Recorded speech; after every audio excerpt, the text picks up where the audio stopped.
Okay, तो chapter 5 है देवताओं को भगवान कृष्ण से स्वतंत्र समझना।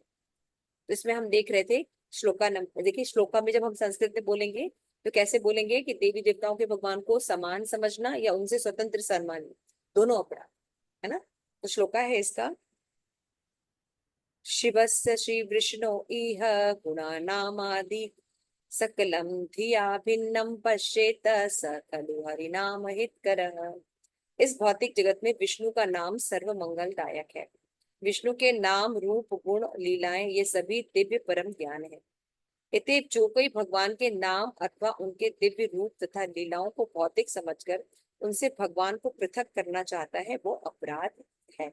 इसी प्रकार शिव जी जैसे देवताओं के नामों को विष्णु के नाम के समान बताना अथवा दूसरों में शिव तथा अन्य देवताओं को ईश्वर के रूप में मानकर विष्णु के ही समान बताना भी निंदनीय है। यह भगवान नाम के पवित्र के ये भगवान के पवित्र नाम के चरणों पर अपराध है। देखिए इसको समझने की कोशिश कीजिए, क्या बोल रहे हैं, शिवस्य श्री विष्णु ई गुणनामादि सकल। तो भगवान जो कृष्ण है या विष्णु है उनके नाम रूप गुण लीलाएं दिव्य है। ठीक है, ये क्लियर हो गया आप लोगों को। लेकिन भगवान के नाम रूप और लीलाओं को भौतिक समझना ये अपराध है। क्लियर हो गया। दूसरा है कि भगवान का जो नाम रूप गुण लीलाएं हैं उनकी तुलना देवी देवताओं की लीला के समान समझ, ये भी अपराध है। और देवी देवताओं को भगवान जैसे स्वतंत्र ईश्वर हैं ऐसे ही शिव जी को स्वतंत्र मानना है ना, इंद्र को स्वतंत्र मानना ईश्वर के रूप में, ये भी गलत है। क्योंकि ये सारे देवी देवता भगवान के अधीन रहते हैं, है ना। जैसे शरीर का एग्जाम्पल है कि जैसे शरीर है हमारा, तो शरीर और इंद्रियां है ना, सारी इंद्रियां है, आईज नोज ईयर्स हाथ सब है। अगर मान लीजिए इंद्रियां जो है इनका पोषण कहाँ से होता है, इंद्रियों का पोषण कौन से अंग से होता है, सभी इंद्रियों का पेट से, उधर से, उदर से होता है, पेट से होता है। जैसे वृक्ष का पोषण जड़ से होता है ना, उसी तरह सभी इंद्रियों का पोषण उदर से होता है, पेट से होता है ना। लेकिन अगर हम अपने हाथ में रसगुल्ला रखे रहे तो पोषण होगा पेट का, और इंद्रिय का भी पोषण होगा उससे। लेकिन ये कहना कि इंद्रियों को हम अलग स्वतंत्र रूप से अगर पोषण देंगे तो पूरे शरीर का पोषण हो जाएगा, तो ये गलत हुआ ना। समझ रहे हैं आप। जैसे दूध जो है बहुत अच्छा होता है, तो हम क्या करेंगे, आंख हमारी कमजोर है तो हम डायरेक्ट आंख में दूध डाल देंगे तो वो पोषित हो जाएगी, है ना। क्यों राजेश्वरी, नहीं होगी? नहीं माता जी। नहीं होगी क्योंकि इंद्रियां अपने आप में स्वतंत्र नहीं है, है ना। वो कैसे पोषण प्राप्त करती हैं, पेट से प्राप्त करती हैं। हमें पेट को भोजन देना होगा और उससे जब सारे रक्त बनेंगे तो वो पूरे शरीर में प्रवाह होंगे, अपने आप हाथ को या आंखों को बल प्राप्त होगा। ये सब बना हुआ है। उसी तरह से भगवान कृष्ण पूर्ण स्वतंत्र है, भगवान विष्णु पूर्ण स्वतंत्र है, लेकिन देवी देवताओं को भगवान के समान स्वतंत्र समझना, शिव जी को ब्रह्मा को इनको स्वतंत्र समझना, जैसे हिरण्यकश्यपु समझता था, है ना। तो हिरण्यकश्यपु ने क्या प्रार्थना की थी कि हे ब्रह्मा जी आप मुझे अमर बना दीजिए। तो ब्रह्मा ने क्या कहा, भैया मैं खुद ही अमर नहीं हूं तो तुम्हें कहां से अमर बनाऊंगा, यही बोला था ना। लेकिन ये मायावादी विचारधारा होती है कि भगवान को जैसे स्वतंत्र हैं वैसी देवी देवता भी। इस कॉन्सेप्ट को समझिए, हम भक्ति में आकर भी इस कॉन्सेप्ट को नहीं समझते हैं, इसलिए मैं थोड़ा सा आप लोगों को इलैबोरेट कर रही हूँ कि ये बहुत गहरा अपराध है ना। कभी कभी क्या होता है, हम कृष्ण की भक्ति तो करने लगते हैं लेकिन फैमिली दबाव में रहते हैं या पूर्णतः इस चीज को एक्सेप्ट नहीं कर पाते कि Krishna is the supreme personality of God head. इस बात को हम पूर्ण रूप से समझ नहीं पाते हैं। तो क्या करते हैं, जैसे मान लीजिए हमारे घर में कुल देवता है या फैमिली के लोग कोई और देवी देवताओं को पूजा करते हैं तो हम उसको छोड़ नहीं पाते हैं। सिंपल सी चीज है, दिवाली में लक्ष्मी की पूजा, है ना, कितने लोग कृष्ण की पूजा करते हैं है ना, लक्ष्मी की पूजा सब करते हैं। तो यहाँ पे कॉन्सेप्ट समझना पड़ेगा। क्लियर हो रहा है। कि जब हम लक्ष्मी की स्वतंत्र पूजा करते हैं कृष्ण की तरह, जैसा कि सारे लोग करते हैं ना,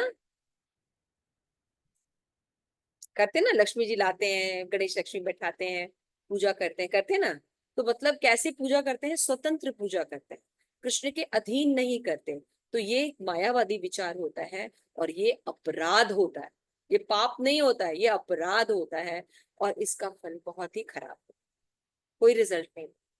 क्लियर हो रहा? बात समझ में आ रही? हाँ ना? कुछ रिस्पॉन्स? बात समझ में आई? जी माता जी जी। माता जी। जी माता जी, क्लियर है। क्लियर हो रहा ना? तो ये बात यहाँ पे हरिदास ठाकुर जो है बता रहे, है ना? तो ये बहुत इंपॉर्टेंट चीज है। तो एक तो ये कि भगवान को जैसे भगवान स्वतंत्र हैं, उनके नाम रूप जो दिव्य हैं, तो उनको भौतिक मानना, नाम रूप लीला को भौतिक मानना, ये भी अपराध है। और जैसे भगवान स्वतंत्र हैं, वैसे बाकी लोग भी स्वतंत्र हैं, ये भी गलत है। और तीसरा चीज क्या है कि देवी देवताओं को, नहीं हो गया, ठीक है, भगवान के नाम के समान समझना, यानी स्वतः, ये भी गलत है।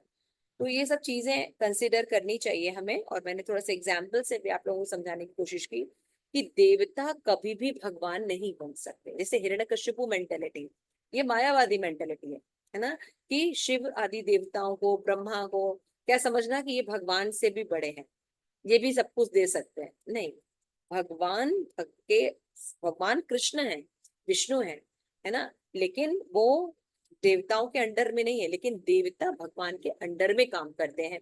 ये प्रिंसिपल को जानना बहुत जरूरी। तो देवी देवता की उपासना गलत नहीं है। भगवान ने भगवत गीता में क्या कहा है देवी देवताओं की उपासना के लिए? श्लोक आप लोगों ने पढ़ा है, ये अविधि पूर्वकम है। क्लियर है? भगवान ने भगवत गीता के 7वें अध्याय में एकदम स्पष्ट किया है कि जब किसी की बुद्धि कम होती है, काम द्वारा मोहित रहती है, तो वो देवी देवताओं की उपासना करते हैं। दूसरी चीज, ये जो उपासना करते हैं और क्या सोचते हैं कि देवी देवताओं की पूजा करने से विष्णु की भी आराधना हो जाती है, तो ये जो बुद्धि है ये अविधि पूर्वकम है। क्लियर हो गया? समझ गए? दोनों चीज समझ रहे हैं ना? दोनों चीज समझ जाइए कि भगवान से अलग भी नहीं है, लेकिन स्वतंत्र भी नहीं है भगवान के समय। देवी देवताओं की पूजा कैसे करनी चाहिए? कृष्ण के अंडर में, जैसे जगन्नाथपुरी में होती है। पहले भोग जगन्नाथ जी को लगता है, पहले आरती जगन्नाथ जी की होती है, फिर वो प्रसादी आती है विमला देवी के पास, है ना, फिर विमला देवी के पास के बाद बाकी लोगों में दी जाती है। ऐसा ही है ना? ऐसे बहुत जगह है जहाँ पे ये चीजें होती हैं। तो यहाँ पे हरिदास ठाकुर इस बात को ला रहे हैं, और फिर कह रहे हैं, जय गदाधर प्राण जीवे रे जीवन, जय सीतानाथ जय गौर भक्त जन। तो जय सीतानाथ जय गौर भक्त जन, तो गदाधर के प्राण भगवान चैतन्य महाप्रभु की जय हो, जानवा के प्राण भगवान नित्यानंद की जय हो, सीतापति अद्वैत की जय हो, श्रीवास भगवान की जय हो।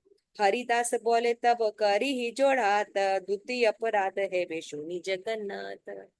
भगवान चैतन्य महाप्रभु को हरिदास ठाकुर जगन्नाथ बोल रहे हैं, और कह रहे हैं कि हे भगवान, मैं आपको सादर प्रणाम करता हूँ, हाथ जोड़ते हैं। और फिर वो कहते हैं कि भगवान, अब दूसरे नाम अपराध के बारे में जो आपने जिज्ञासा की है उनके बारे में सुनिए। तो अभी विष्णु तत्व के बारे में वो बता रहे हैं। स्लाइड आगे करिए।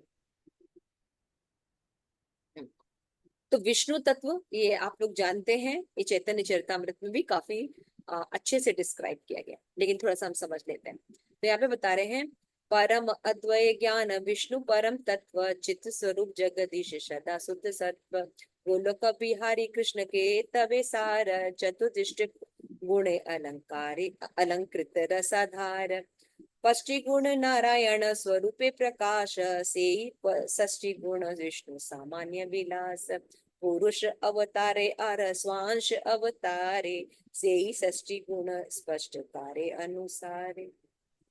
तो देखते हैं कि भगवान जब पुरुष अवतार लेते हैं, तो भगवान कौन कौन से फॉर्म में आते हैं पुरुष अवतार में? कारणोदक्षाय विष्णु, क्षीरोदक्षाय विष्णु एंड गर्भोदक्षाय विष्णु। हाँ, तो क्लास में केवल एक ही माता जी हैं जिनको सब आता है, बाकी सबका नॉलेज नहीं है। हाँ, थोड़ा और लोग भी जवाब दें। तो पुरुषावतार में 3 चीजें आती है, कारणोदक्षाई, गर्भोदक्षाई और क्षीरोदक्षाई विष्णु, है ना। तो यहाँ पे बता रहे हैं कि भगवान परम अद्वय ज्ञान विष्णु परम तत्व, भगवान विष्णु सर्वोच्च अद्वय सत्य है ना। उनका स्वरूप आध्यात्मिक है और वो सदैव शुद्ध सत्व में स्थित होते हैं। तो सबसे पहले हरिदास ठाकुर क्या एस्टैब्लिश कर रहे हैं कि विष्णु जो है अद्वय तत्व है ना। भगवान का जो रियलाइजेशन होता है 3 स्टेजेस में होता है, ब्रह्म, परमात्मा और भगवान। ये तीनों स्टेज भगवान रियलाइजेशन की है, लेकिन ये अद्वैय तत्व है, एक दूसरे से जुड़े हुए हैं। जैसे आम होता है, शास्त्र में बताया जाता है, आम जो होता है जब पेड़ में लगता है तो बहुत छोटा सा होता है, उसके बाद वो ग्रीन कलर का थोड़ा बड़ा होता है, फिर वही आम जब पक जाता है तो मीठा पका हुआ येलो आम हो जाता है। तो आम ही है, लेकिन अलग अलग स्टेजेस में है। उसी तरह से जितना ज्ञान रिविल आउट होता है उसके आधार पर परम सत्य का रियलाइजेशन होता है। जब ज्ञान बहुत फर्स्ट अवस्था में होता है उसको ब्रह्म रियलाइजेशन कहते हैं, है ना। उसके बाद थोड़ा उत्कृष्ट होता है तो परमात्मा रियलाइजेशन होता है, और जब पूर्ण अवस्था प्राप्त करता है तो भगवत रियलाइजेशन। क्लियर हो रहा है। तो जब ये रियलाइजेशन की जो अवस्थाएं हैं इसमें बता रहे हैं ये अद्वय, ये तीनों ज्ञान अद्वय है, भिन्न है, लेकिन एक दूसरे से जुड़े हुए। तो भगवान का जो स्वरूप है आध्यात्मिक है और सदैव शुद्ध सत्व में होता है, ये समझना बहुत जरूरी है। देवी देवताओं में और भगवान में अंतर यही, भगवान चाहे इस धरती पर आए चाहे कहीं जाए, भगवान सदैव शुद्ध सत्व स्वरूप होता है, सच्चिदानंद होते हैं भगवान। क्लियर हो गया।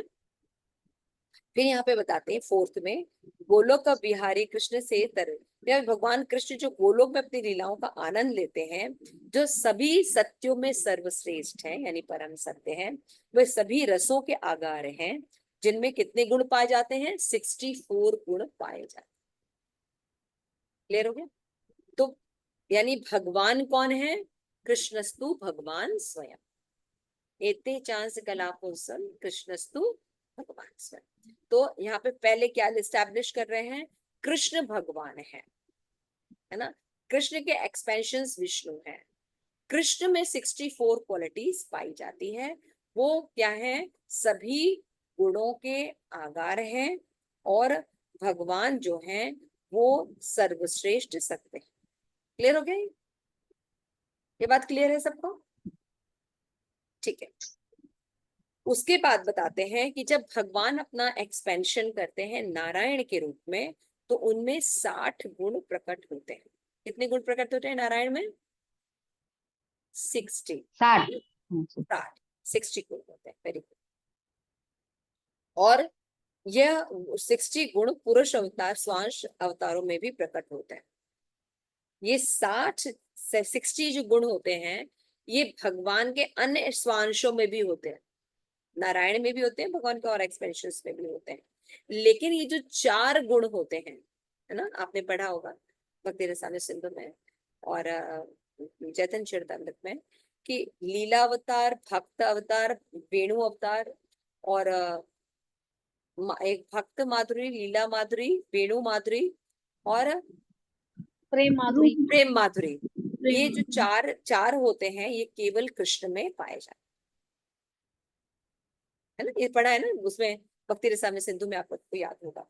तो ये बात यहाँ पे हरिदास ठाकुर वापस रिपीट कर रहे हैं, है ना। तो 64 क्वालिटी जो होते हैं पाते। अभी देखिए और बताएंगे कि भगवान विष्णु के विभिन्नांश व्यष्टि आत्मा में 50 गुण पाए जाते। थोड़ा आगे करिए स्लाइड।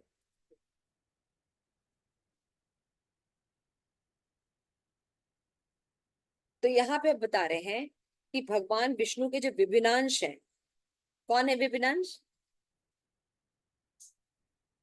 कोई और बताइए, विभिन्नांश कौन होते हैं। देवता और हाँ हम, देवी देवता और मनुष्य, जीव। जीव तत्व, जीवित विभिन्नांश होता है। तो ये 2 प्रकार के होते हैं इसमें बताया जा रहा है, एक साधारण होते हैं और एक देवता होते हैं, दोनों तो जीव है ना। तो 2 कैटेगरी अंश में होती है। तो जीव में भगवान के 50 गुण बिंदु रूप में विद्यमान है। क्लियर हो रहा है?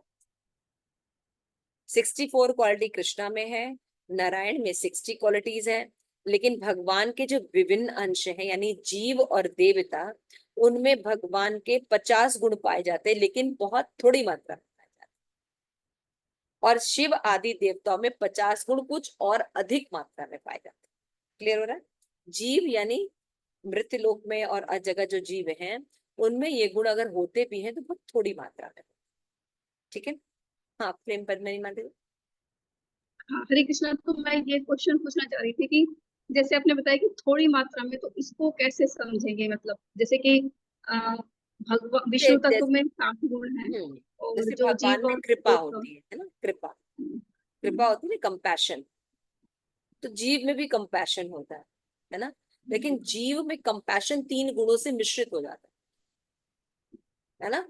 जैसे कि अगर सतोगुणी, तमोगुणी और रजोगुणी, है ना, तो ऐसा नहीं कि केवल सतोगुणी ही कंपैशन करता है, रजोगुणी भी कंपैशन करता है, सतोगुणी भी कंपैशन करता है, और तमोगुणी भी कैसा कंपैशन करता है ना। आप लोगों ने कई वीडियोस देखी होंगी, किसी के पास खाने को नहीं है तो मीट खाते रहते हैं, तो अपना मीट वो शेयर कर देते हैं, है ना। बेचारे के पास गला सूख रहा है, शराब पीने को नहीं है ना, पैसे नहीं है बेचारे के पास, तो अपना बॉटल शेयर कर देता है। देखा आपने? ऐसे बहुत से वीडियोस आते हैं। सो तो क्या है, कंपैशन है, लेकिन तमोगुणी। कंटैमिनेटेड फॉर्म, और बहुत ही लो ग्रेड का, बहुत अंश बिंदु मात्र है ना। और सतो, फिर रजोगुण में भी ऐसे होता है, सतोगुण में और अच्छे फॉर्म में होता है, और दिव्य सत्वगुण में कंपैशन जो होता है वो आत्मा के लिए होता है, आत्म साक्षात्कार की ओर कंपैशन होता है, कृष्ण भावना मुक्त कंपैशन होता है ना, समझ रहे हैं? तो वो जो ठीक। कृष्ण भावना मुक्त कंपैशन होता भी है, तो वो भगवान के कंपैशन से बिल्कुल पॉइंट होता है, बिल्कुल बिंदु होता है। समझ गए? ठीक है। तो जीव में कम होता है, और देवताओं में जीवों से ज्यादा होता है। शिव में, ब्रह्मा में, आपने कथाएं सुनी है ना कि कितने, दक्ष प्रजापति ने कितना कुछ किया, शिव जी ने एक पट नहीं लगाया उनको क्षमा करने के लिए, है ना। अम्बरीश महाराज का कंपैशन देखिए, है ना। तो इस तरह से होता है कंपैशन, लेकिन भगवान की तुलना में नहीं, बहुत कम। कम होता है। क्लियर होगा? आगे चले। ठीक है। हाँ, ठीक। हरे कृष्ण। इस, हाँ, तो ये थोड़ा सा याद रखिएगा, ये जानना बहुत जरूरी होता है ना।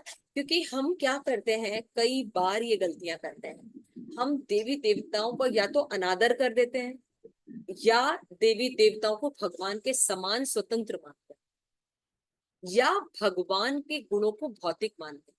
ये तीनों गलतियां करते हैं।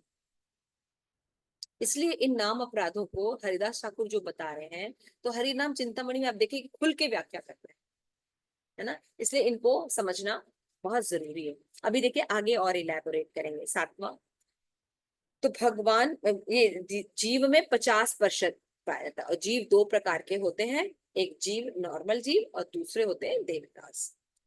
उसके बाद शिव जी की अध्यक्षता में देवता भी विभिन्नांश हैं, परंतु वो साधारण अणु आत्मा के समान नहीं है। इनमें 55 गुण पाए जाते हैं। ठीक है, आगे चलिए स्लाइड।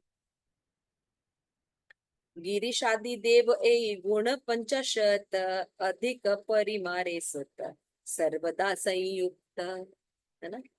तो भगवान में, शिव जी में ये अध्यक्षता में देवी देवता में 50 गुण से अधिक यानी 55, पंचशया या शत यानी 55 गुण पाए जाते हैं। क्लियर हो गया? है ना। 50 गुण जीवों में पाए जाते हैं, 55 गुण शिव आदि जो देवता लोग हैं उनमें पाए जाते हैं। इसके बाद बता रहे हैं हरिदास ठाकुर, तद्य व्यक्ति आर पंचाशत गुण अंश माने प्रकाशित आछेत व विचित्र विध। देवताओं में 5 गुण आंशिक रूप से और भी होते हैं, कुल मिलाकर 55 गुण होते हैं। यानी अन्य देवताओं में भी 55 गुण तक पाए जा सकते हैं, लेकिन इनकी मात्रा बहुत कम होती है। ध्यान रखिए, शुरू में ही बताया गया है ना। जीवों में भी कम होती है, देवी देवताओं में भी कम होती है भगवान की तुलना। अब बता रहे हैं विष्णु में 60 गुण का प्राकट्य, है ना। तो सेई पंच पंचाशत गुण पूर्वताए विष्णु तद विराजताने सर्वशास्त्र गाए। सभी शास्त्र ये बात कहते हैं, ऐसा नहीं कि यहाँ पे हरिदास ठाकुर अपने मन से बोल रहे हैं। सभी शास्त्रों में भी वर्णन है कि विष्णु में जो गुण पाए जाते हैं, है ना, 55%, वो पूर्ण मात्रा में होते हैं, लेकिन देवी देवताओं में अंश मात्रा। क्लियर हो रहा है? विष्णु में भी 55 गुण हैं, लेकिन वो पूर्ण मात्रा में रहते हैं, क्योंकि भगवान के निकटस्थ एक्सपेंशन है विष्णु। तदव्यति आर पंच गुण नारायणे आछे तारे सत्ता कब नाही अन्न जाने। भगवान नारायण में 5 अन्य गुण का समावेश है। विष्णु से भी ज्यादा 5 गुण, यानी 60 गुण नारायण में पाए जाते हैं। यह किसी में गुण नहीं है, और अन्य लोगों में ये गुण नहीं पाए जाते जो नारायण में ये 5 गुण पाए जाते हैं। भक्ति रसामृत सिंधु में कौन कौन से गुण है एग्जैक्टली ये भी मेंशन है, श्रीपाद रूप गोस्वामी ने मेंशन किया। तो डिटेल के लिए आप उसको कंसीडर कर सकते हैं। फिर 12वां श्लोक बता रहे हैं, षष्ठी गुणे विष्णु तत्व परम ईश्वर गिरिशादि अन्न देवता हर किंकर। कि भगवान विष्णु में इन गुणों में 60 का समावेश है, वो परम भगवान है, और विष्णु की शिव की अध्यक्षता में सभी देवता उनके सेवक। यानी 60 गुण किसमें है? नारायण में पाए जाते।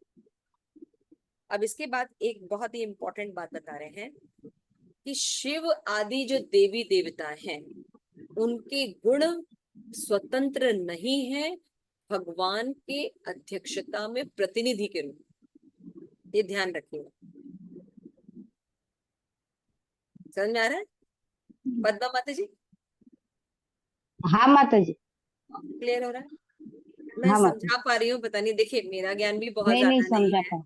मैं थोड़ा बहुत जो जान रही हूँ उसको थोड़ा सा आपको एक्सप्लेन कर रही हूँ। आप लोग शेयर कर सकते हैं, आप सभी अच्छे वैष्णव हैं पढ़ने में, तो अगर जहां भी कहीं मेरा गलत हो रहा हो तो आप मुझे सुधार सकते हैं। ठीक है? तो इस तरह से हम देखते हैं कि विभिन्नांश गिरिरादि जीव श्रेष्ठतर विष्णु सर्व जीवेश्वर सर्व देवेश्वर। ये समझना बहुत जरूरी है कि शिव की अध्यक्षता में देवता विभिन्नांश है और सर्वश्रेष्ठ जीव हैं। भगवान विष्णु सभी आत्माओं के स्वामी हैं, सर्व जीवेश्वर। देवता शिव में और विष्णु में अंतर क्या है? विष्णु सर्व जीवेश्वर है और सर्व देवेश्वर है। क्लियर हो रहा है? देवी देवता सर्व जीवेश्वर नहीं है, न ही सर्व देवेश्वर है, लेकिन विष्णु सर्व जीवेश्वर है और सर्व देवेश्वर। विष्णु सभी जीवों के हृदय में विराजमान है, लेकिन देवता नहीं है। देवता नहीं। तो कैसे एक हो सकते हैं? समझ रहे हैं? ये हमारे समझने के लिए सब तर्क दे रहे हैं हरिदास ठाकुर कि जैसे भगवान विष्णु रहते हैं ऐसे देवता थोड़ी रहते हैं। लेकिन मायावादी या कम बुद्धि के जो परिचायक है वो फिर उल्टा सोचते हैं। जैसे हिरण्यकश्यप का मैंने आपसे बताया, हिरण्यकश्यप को ये नॉलेज नहीं था कि ब्रह्मा जो है भगवान ने, वो ब्रह्मा को भगवान की तरह डील करे, मुझे अमर बना दे। मगर भैया ये मेरे कैटेगरी में नहीं है, मैं ही अमर नहीं तो आपको अमर कैसे बना? अमरता भगवान प्रदान कर सकते। ठीक है? क्लियर हो गई? एक बार मुझसे एक व्यक्ति ने प्रश्न किया था कि माता जी जैसे आप तो बता रहे हैं अमर होने का वरदान जो है केवल भगवान दे सकते, लेकिन हमने पढ़ा है कि जैसे शुक्राचार्य हैं या और भी कई लोग हैं जिनको ये होता है कि मरने के बाद पुनर्जीवन दे देते हैं, है ना। कोई व्यक्ति मृत्यु संजीवनी की विद्या होती है ना, उसमें क्या करते हैं कि कोई व्यक्ति अगर मर जाता है तो पुनः जीवन दे देते हैं। सुना है आपने? बलि महाराज मर गए थे तो शुक्राचार्य ने उनको पुनः जीवित कर दिया था। ऐसे और भी लोग हैं जो ऐसा कर सकते हैं, है ना। कई देवी देवता भी ऐसा कर देते हैं, है ना। सावित्री की कथा में यमराज ने दे दिया, हाँ ठीक है जाओ, है ना। तो इसको कैसे समझेंगे?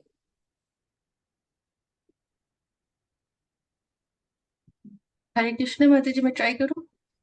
हाँ ट्राई करो। जो अमर होता है वो बेसिकली एग्जैक्टली अमर का ये मतलब नहीं होता कि कभी उसकी मृत्यु नहीं होगी। एक अमर होता है, एक चिरंजीवी होता है, एग्जैक्ट डेफिनेशन याद नहीं है, पर एक होता है जो ब्रह्मा जी की आयु के इतना रहता है, वो शायद अमर कहलाता है। एक चिरंजीवी होता है, उसका भी ऐसे कुछ सिस्टम होता है, पर मरता तो वो सभी कोई सभी ही है।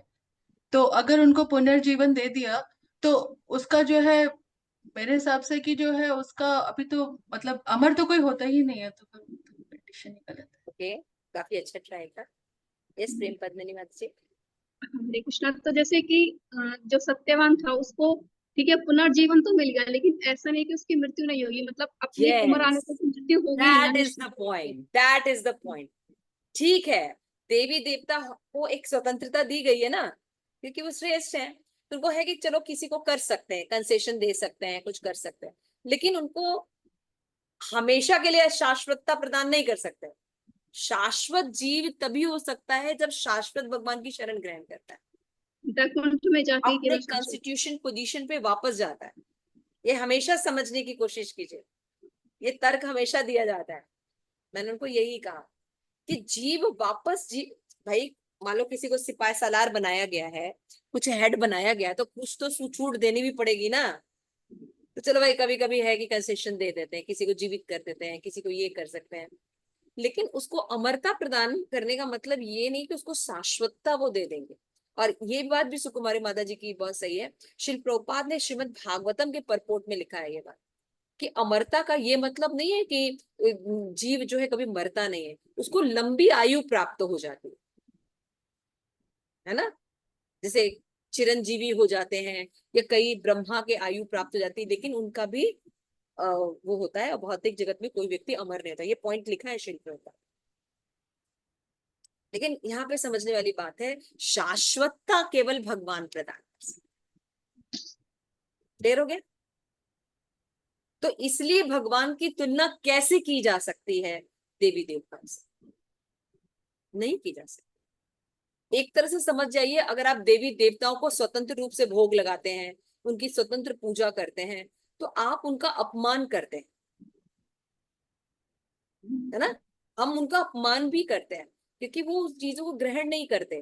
तो शास्त्र में लिखा है, तो फिर होता क्या है? श्रीमद् भागवतम में दक्ष प्रजापति के समय ये चीज श्रील प्रभुपाद ने परपोर्ट्स में लिखे हैं कि फिर भाई जब आप मान लीजिए किसी देवी देवता की पूजा कर रहे हैं, वो स्वीकार नहीं किया, भगवान को तो ऑफर हुआ ही नहीं, तो फिर उसको खाता कौन है? उसको रिसीव कौन करता है? तो कहते हैं कि जो शिव जी के गण घूमते रहते हैं ना, हाँ। एक्चुअल में वो उसको रिसीव करते हैं। तो जितने भी दुनिया में सुंदरकांड आजकल किटी पार्टीज हो रही हैं, वो जिस तरह से भोग लगता है, या जितने भी मंदिर आजकल हम खुले हुए हैं जिसमें कि कोई नियम नहीं है, स्वतंत्र भोग लगता है, तो वो क्या है? उसके कौन खाता है उसको? शिव जी के गण खाते हैं। और फिर आशीर्वाद कौन देते हैं? शिव जी के गण आशीर्वाद देते हैं। तो सावधान हो जाना चाहिए। तो प्रभुपाद वहां पे लिखते हैं कि अगर कोई गलत काम 90% लोग कर रहे हैं, तो इसका ये मतलब नहीं कि वो सही हो जाएगा।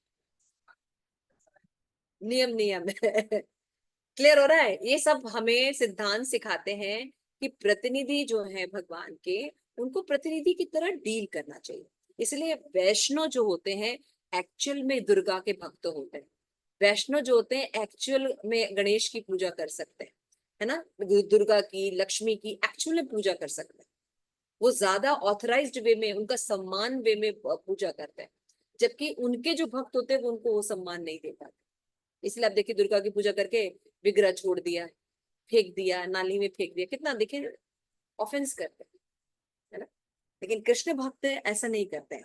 कृष्ण भक्त देवी देवताओं की उपासना भी पूरे ऑथराइज्ड वे में करते हैं, सम्मान पूर्ण वे में करते हैं, है ना। क्लियर हो गया? चले आगे। ठीक। हम्म। तो ये गुण के बारे में तो हो गए, और ये भी कम समझेगा कि सर्व जीवेश्वर और सर्व देवेश्वर भगवान विष्णु है। अब पॉइंट आ रहा है कि अज्ञानी व्यक्ति सोचते हैं कि देवता भगवान विष्णु के समान, तो ये अपराध जो करते हैं कि भगवान किसी की भी पूजा करो सब एक ही है ना, ऐसा बहुत मिथ आप सुनते होंगे, किसी की भी भक्ति कर लो रास्ता एक ही जगह जाना। नहीं, ऐसा अज्ञानी बोलते हैं, क्योंकि भगवान ने पहले ही डिक्लेयर कर दिया है जो मेरी पूजा करता है मेरे पास आता है, और जो जहां की पूजा करता है वहां जाता है। और मेरी पूजा ये समझ के करता है कि वह देवी देवताओं की पूजा कैसे स्वतंत्र करे, वो मायावादी विचारधारा है ना, वो मायावादी विचारधारा है, एकदम ध्यान रखिएगा। अज्ञानी है और अविधि पूर्वकम। सभी देवी देवताओं में विष्णु को बैठा देना, आपने जनरली देखा होगा सभी घर में सभी देवता उसमें लड्डू गोपाल भी बैठे हैं, उनको आराधना समान स्तर पे करना, ये अज्ञानियों का काम है, अविधि पूर्वकम है। और सोचना कि किसी की भी पूजा करने से किसी की भी आराधना हो जाएगी, नहीं होगी। मैंने एग्जाम्पल दिया था, जैसे इंद्रियां हैं, वो इंद्रियों को स्वतंत्र रूप से पोषण करने पर पोषित नहीं होती हैं, उनको उदर को पोषण करने से वो पोषित होती है। ये सिद्धांत है भाई, किसी को समझ नहीं आ रहा है तो बता दीजिए तो बाद में मत बोल के आते जी कुछ ज्यादा। ओके, फिर 14 श्लोका है, अज्ञानी है जो भगवान को देवी देवताओं को विष्णु के समान समझते हैं। अन्य देव सम अन्य देह सह सम विष्णु ये माने, से बड़ अज्ञान ईश्वर तत्व नहीं जाने।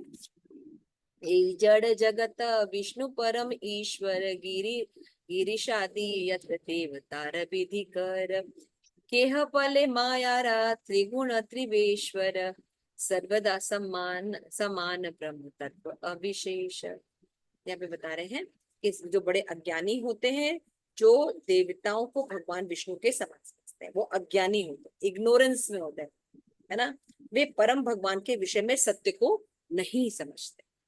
आप देखिए कितना अज्ञानता है। तो हम सबको अपने जीवन में दृढ़ता से पालन करना कृष्ण भावनामृत का, और शिक्षा देना प्रचार करना कितना जरूरी है ना, कितना सहनशीलता की हमें जरूरत है। तो यहाँ पे बता रहे हैं कि भगवान विष्णु भौतिक जगत के परम नियंता है, और शिव जी की अध्यक्षता में सभी देवता उनके सेवक हैं, जो भगवान विष्णु के आदेश का पालन करते हैं। कुछ व्यक्ति, this is very important, 16 shloka, कि कुछ व्यक्ति कहते हैं कि जो निराकार ब्रह्म माया के संपर्क में आता है तब वो देवता बनते हैं, जैसे भगवान सर्वव्यापी है। तो हम किसी की भी उपासना करें, सब तो भगवान के निर्विशेष ब्रह्म से निकले हुए, शिव जी ब्रह्मा जी सब भगवान के निर्विशेष ब्रह्म से निकले हुए, तो हम किसी की उपासना करें विष्णु की उपासना हो जाती है।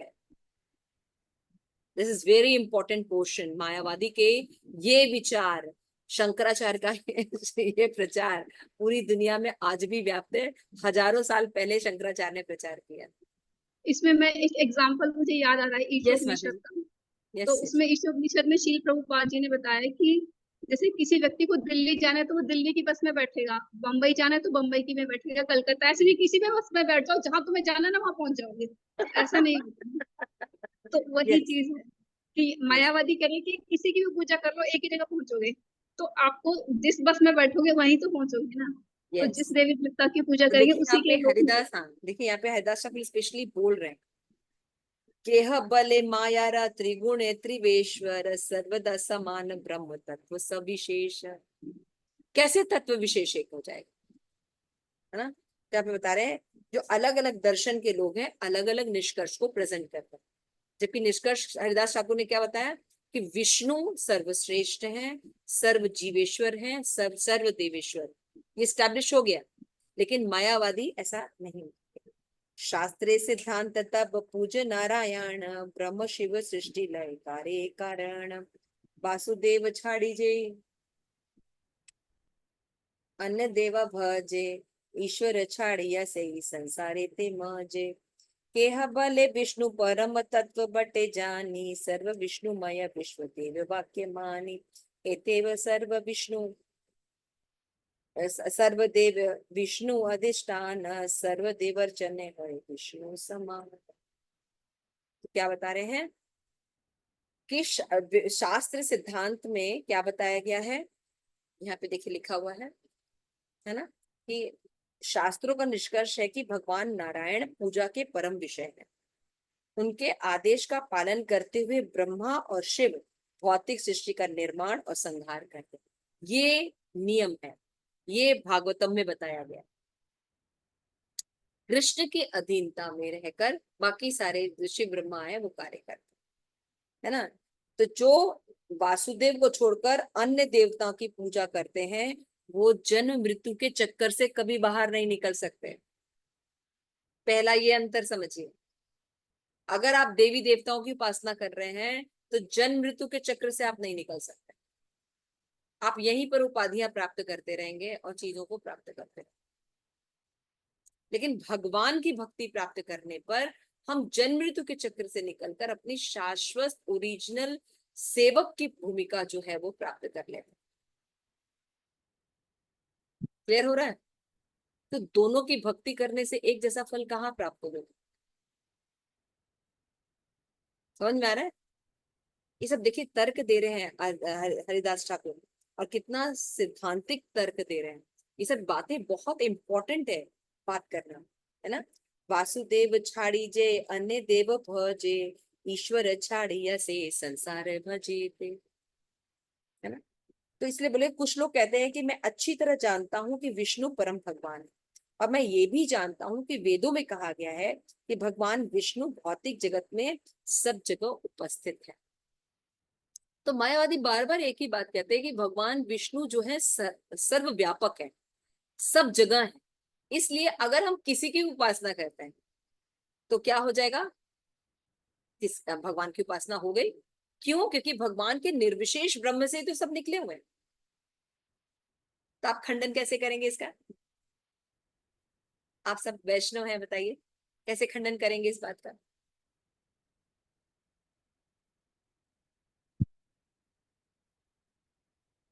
भगवत गीता में भगवान कहते हैं ब्रह्मणो ही प्रतिष्ठा अहम। ब्रह्म का जो स्रोत है वो कृष्ण है। कृष्ण ब्रह्म के स्रोत हैं, न कि निर्विशेष ब्रह्म कृष्ण के स्रोत, है ना। पढ़ा है ना आपने भगवत गीता में? इसका वही हरे कृष्ण माता जी, इसका वही वाला एग्जाम्पल फिर से हो जाएगा जैसे कि पेड़ की जड़ में पानी हाँ डालना और उसके सारे हाँ, वही अंगों एग्जाम्पल में आता है। पानी डालना। लेकिन अगर सिद्धांतता आपको अगर इसको स्टैब्लिश करना हो तो कैसे स्टैब्लिश करोगे? भगवान ने भगवत गीता में कहा है ब्रह्मणो ही प्रतिष्ठा अहम। मैं मतलब मेरा जो तेज है वो ब्रह्म है। ऐसा नहीं इस तेज से मैं उत्पन्न हुआ, उल्टा सिद्धांत नहीं चलता है। तो भगवान से सब उत्पन्न हुए हैं, लेकिन भगवान अपने तेज से उत्पन्न नहीं हुए हैं। ये फिलॉसफी समझनी पड़ेगी हमें। तो सभी देवी देवता भगवान के एक्सपेंशंस हैं, बिल्कुल सही बात है। लेकिन भगवान की, विष्णु की और कृष्ण की अलग अलग अलग अलग भूमिका है ना। नारायण में 60 गुण पाए जाते, नारायण थोड़ी बंशी बजाते। गोपियों के साथ जो लीला करते हैं भगवान, वो नारायण थोड़ी करते हैं, है ना। तो शिव कृष्ण के समान नहीं है। तो जब नारायण नहीं है तो शिव जी तो बहुत ही नीचे है, देवी देवता की कैटेगरी में आ जाते हैं, जीव कैटेगरी में आ जाते हैं। क्लियर हो रही है बात? क्लियर हो रही है? तो देखिए मायावादी कैसे कहाँ बोलते हैं, तो इसको कैसे नामाचार हरिदास ठाकुर, है ना, भगवत कृपा से चैतन्य महाप्रभु को ये सिद्धांत इस्टेब्लिश कर रहे हैं। ये सब इस्टेब्लिश करना बहुत जरूरी है कि देवी देवताओं को कैसे नहीं माना जा सकता भगवान के समान। देवी देवताओं को भगवान के समान नहीं माना जा सकता क्योंकि वो जन्म मृत्यु के चक्र से हमें वापस नहीं निकाल सकते। ये समझना हो। यहाँ तक क्लियर है सबको? किसी का कोई संशय तो नहीं?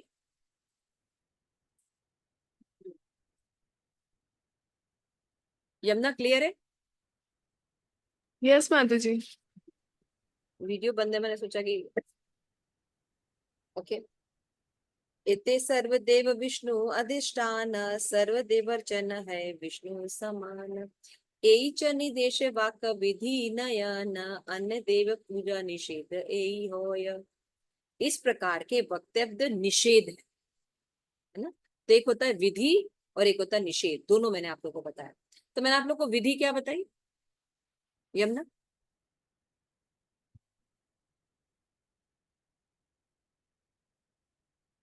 हाँ यमुना, हरे कृष्णा। यस यस माता जी। हाँ, विधि क्या बताए बेटा?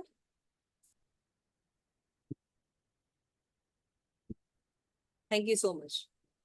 यस पद्मा माता जी, विधि क्या बताई मैंने यहाँ पे?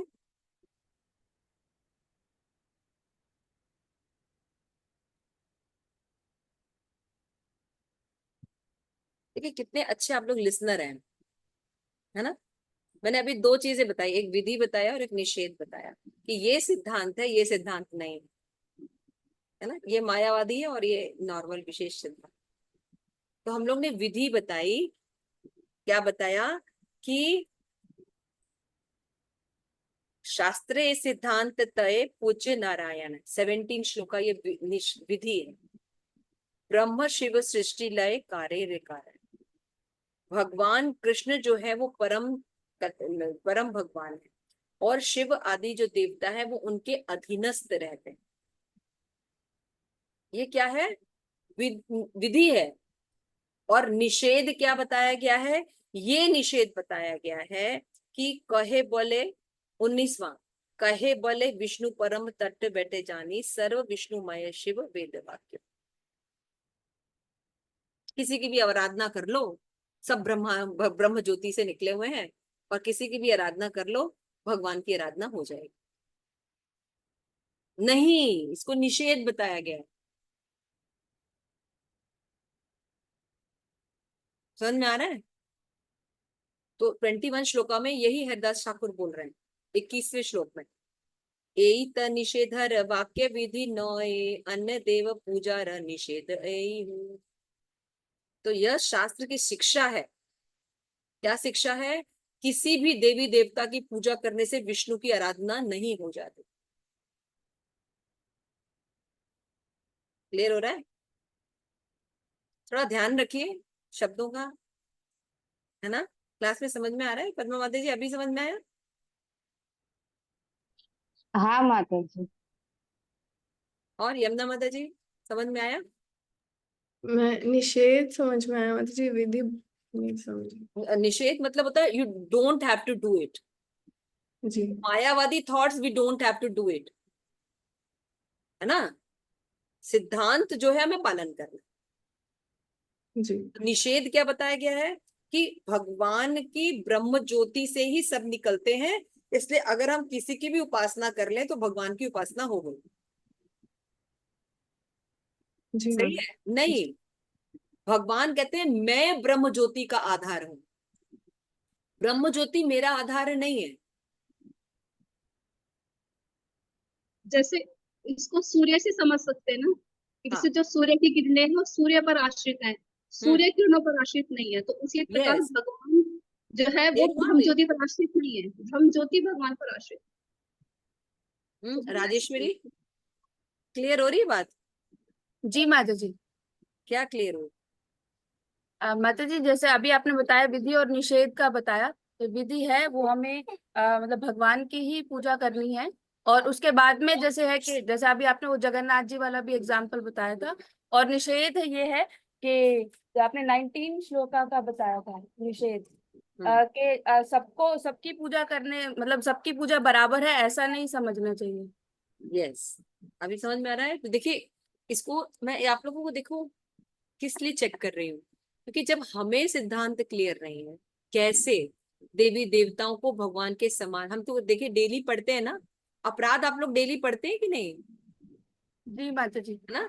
तो केवल पढ़ के देखो हम लोग निकल जाते हैं, लेकिन जब ये हरिनाम चिंतामणि बुक या भक्ति रसामृत सिंधु बुक ऐसे ग्रंथ जब हम पढ़ते हैं तो इसमें डिटेल्स हैं। तो जब हम इनको पढ़ते हैं तो हमारे दिमाग में विचार आता है कि कैसे हमें क्या क्या अपराध से बचना है। क्लियर हो गया अभी? हाँ दीप्ति, क्लियर हो रहा है? जी माता जी। ओके ठीक है। तो देखिए यहाँ पे ये बात बिल्कुल क्लियर होगी। तो क्वेश्चन उठता है 22 में, सर्व विष्णुमय विश्व एई कथा बोली ले, विष्णु पूजा कैले सब देव पूजा मिले, है ना। यही क्वेश्चन पूछा जाता है ना कि भगवान विष्णु जगत में सब जगह व्याप्त है, ये उचित है, परंतु सत्य ये है कि भगवान विष्णु की पूजा करने से सभी देवताओं की पूजा हो जाती है। ये मायावादी सिद्धांत। वो ऐसा थॉट रखते हैं।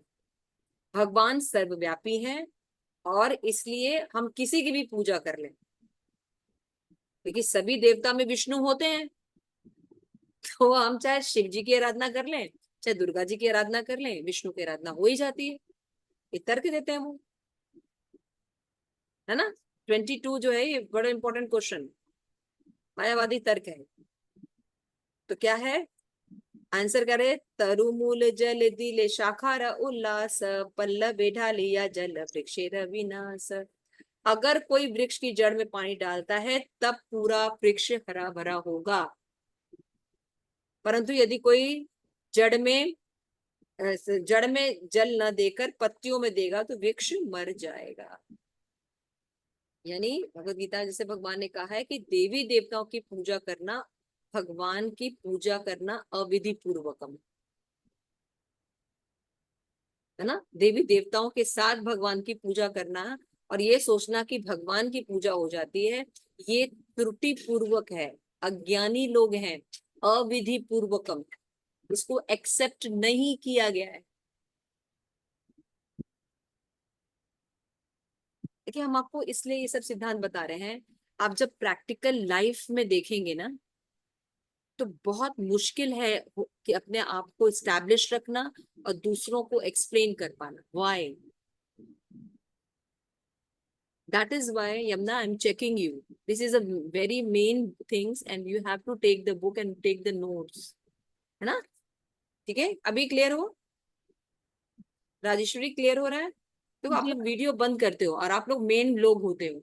आप लोगों का फिर तत्व विभ्रम होने से फिर सारा तत्व विभ्रम हमारे पास आता है ना। तो तत्व विभ्रम आप लोग मत रखा करो, आप लोग पॉइंट हो गए तैयार हो रहे हो, तो अगर गलत तैयार हो गए तो गलत प्रीच करोगे। इसलिए मैं थोड़ा सा आप लोगों को ठहर ठहर के बता रही हूँ। ओके, क्लियर हो रहा है?